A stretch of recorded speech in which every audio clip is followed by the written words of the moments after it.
Jesus Youth, Joy in Fun and Play by Dr. Edezhath.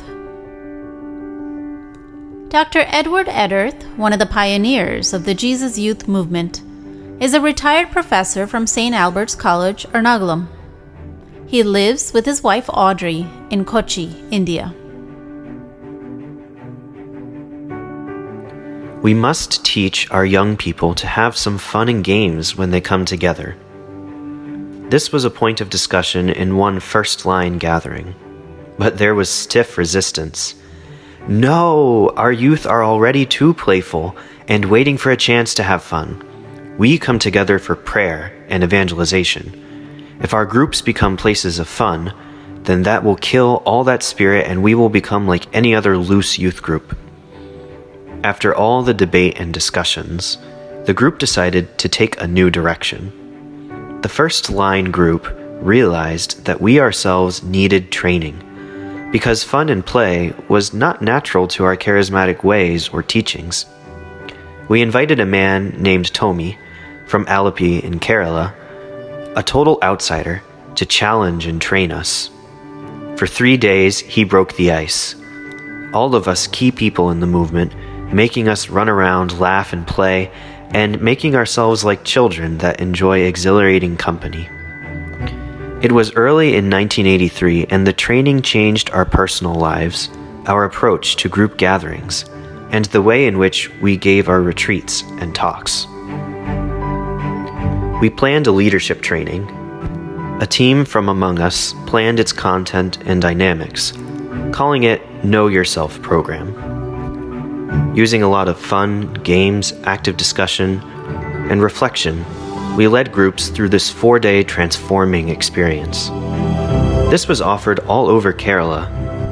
Then there was the youth camp at Edezhath in 1984. In fact, an initiation retreat, but it was entirely packed in the new wineskin of fun and play.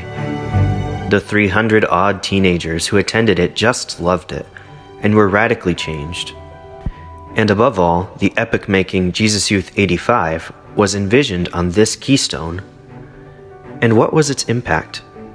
Introduction of fun and play in our youth circles, especially in our trainings, brought in a lot of fresh air and joy in the movement. Consciously or otherwise, our circles became youth-friendly, fanatic attitudes were mellowed down, dropout rates dramatically lessened.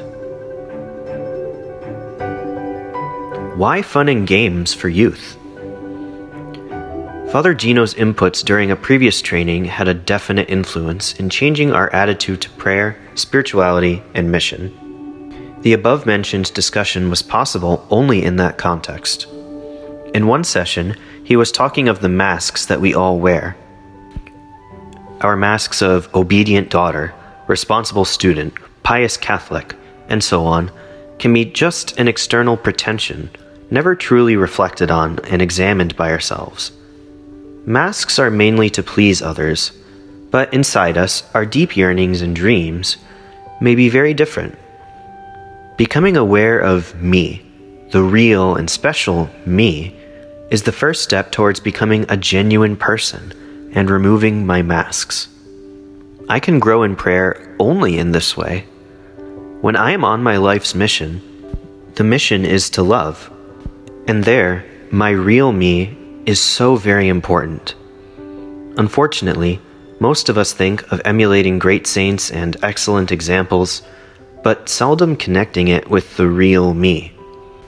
And eventually, I don't even ask what I can want, leading us to wear those masks. In our discussions, we said, isn't this what Jesus said? Be like little children? As someone said, if you want to see the real child, go to the playground. And one way to kill the child that is inside every child is by not allowing him or her to play.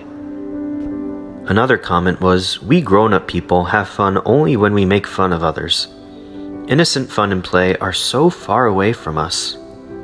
Even those advanced in spiritual life are good at making fun of others, but very upset when being made fun of by others.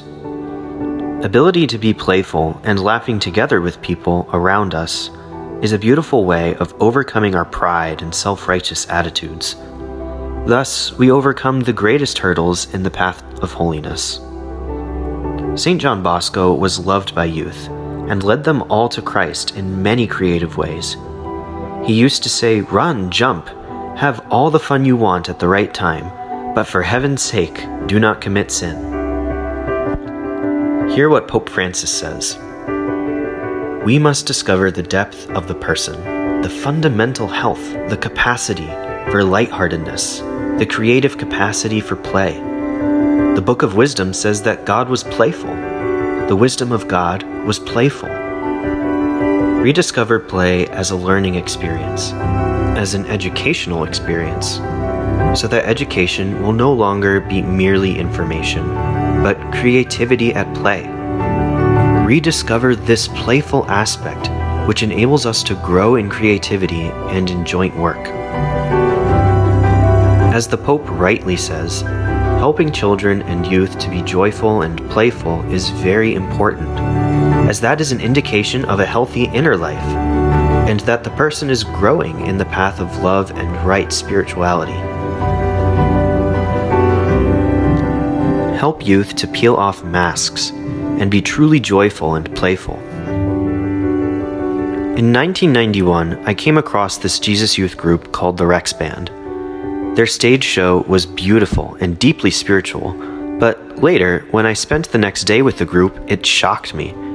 They were just playful, having fun with one another. These were the words of a young charismatic leader from Bombay who thought that spiritual people shouldn't laugh and play. But in a few days, he became a great friend and fan of these prayerful artists because they were truly genuine and each one had a unique yet deep relationship with God.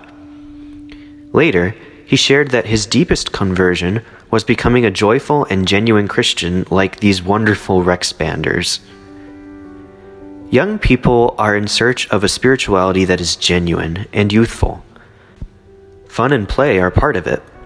When they see it, they will surely be transformed, as that is really worshiping the Father in spirit and truth.